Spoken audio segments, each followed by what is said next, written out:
Bueno, voy a saludar ahora a José Luis Escobar, integrante de la sección 7 de la CENTE en Chiapas. Gracias por estar con nosotros, bienvenido. ¿Qué tal, Yoli? Buenas tardes. Primero que nada, retomar, ¿cuál era la petición que tenían durante la mañana? Mira, esta petición o este suceso es consecuencia de 18 mesas de negociación con el presidente y su primer gabinete, el gabinete de alto nivel, Olga Sánchez, Esteban Moctezuma en su tiempo, etcétera, etcétera, y el mismo gobernador de Chiapas. 18 mesas en las que el presidente acuerda, pacta, se compromete, firma minutas, pero en el terreno de los hechos no pasa nada.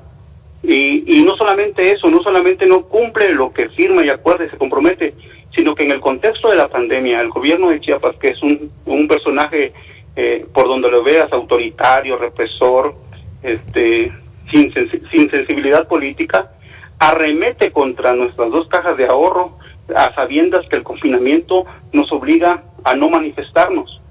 Por supuesto que esto es el agua que derramó el vaso, y bueno, después de un año de que el presidente Obrador no reinstala las mesas porque no quiere ejecutar o concretar sus acuerdos, entonces no nos quedó otra alternativa que esperarlo donde sabíamos iba a dar su mañanera, y bueno, ahí estuvimos. Pero te quiero decir una cosa, Yoli.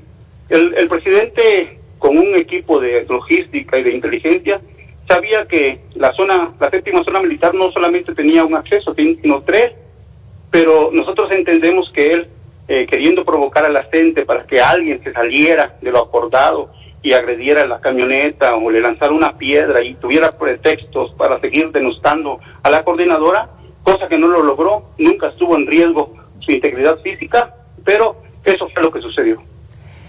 ¿Hay alguna petición respecto a esta fecha que ya se acerca, el regreso a clases? Está fechado para el 30 de agosto, el próximo lunes. ¿Cuál es la petición en este sentido? Porque entiendo que también había gente que pertenece al sector sanitario, personal que había sido despedido en medio de la pandemia y que tampoco están dispuestos a volver a respaldar esta vuelta a clases el próximo lunes.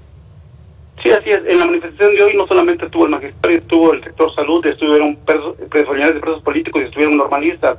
La petición en ese sentido, de lo que tú expones, Yoli, es que nosotros no nos oponemos a un regreso a clases. Por supuesto que no, ningún maestro se opone al regreso a clases, pero sí nos oponemos en las condiciones tan espeluznantes, con el pico de la pandemia, con siquiera superar en lo mínimo las condiciones de infraestructura y sanidad que por más de un año dejaron en el olvido. Las escuelas, Chiapas es uno de los estados más pobres, es uno de los estados más olvidados. Las escuelas, por supuesto, que carecen de infraestructura, los salones sin ventilación. En esas condiciones, con el pico de la pandemia y con una variante del coronavirus en que infecta a niños y adolescentes y jóvenes, cosas que no sucedía en un principio, por supuesto que sí, nos negamos.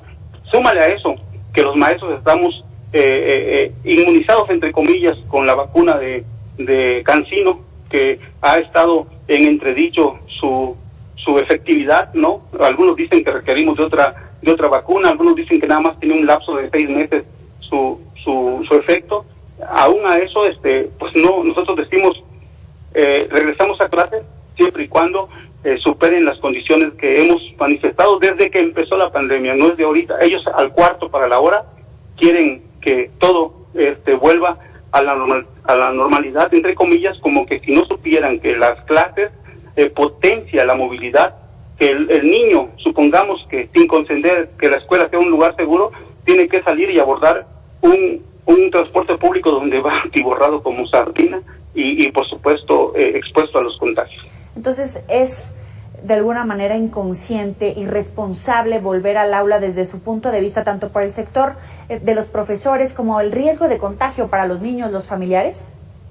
Por supuesto, es suicida, es una ocurrencia bastante autoritaria. Nosotros así lo concebimos porque el presidente Obrador no ha tenido empacho en compararnos con países del primer mundo, Alemania, Suiza, Suecia, Finlandia, pero por supuesto las condiciones de ambientes de aprendizaje, de infraestructura entre las escuelas de esos países y el nuestro son abismales.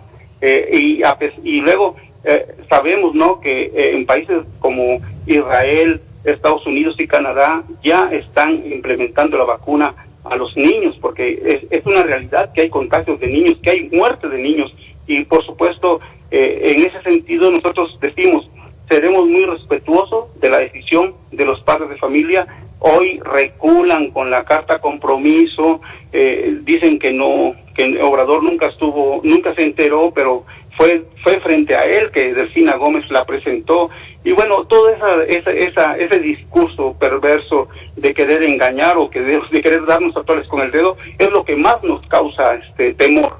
O sea, no hay una responsabilidad gubernamental, una seriedad gubernamental en el caso del COVID, en aras de priorizar lo político y lo económico. Así lo vemos nosotros como CENTE. Oiga, José Luis, pero lo siento enojado, frustrado, sin respuesta tal vez. Le escuchábamos decir al presidente que él no se va a presentar a chantajes y también estaba reenchilado en la mañana. ¿Por qué hay tanta crispación y cómo le van a hacer para volver al diálogo? Entiendo que se van a volver a reunir la próxima semana. Sí, así es. Mira, nosotros lamentamos que la estrategia de recibir a la gente, porque es cierto, el gobierno de Peña Nieto nunca recibió a la gente. Obrador nos ha recibido 18 veces, pero ha sido nada más como una estrategia de dilación, de engaño, de desmovilización, porque nos ha desmovilizado. Ha confundido al magisterio nacional diciendo, bueno, es un gobierno diferente, mira, te está atendiendo. Sí, pero tú debes de saber, Yoli, que en ese discurso embiste, como te decía, nuestras dos cajas de ahorros, el gobierno de Chiapas, y Obrador mantiene a 33 maestros cesados.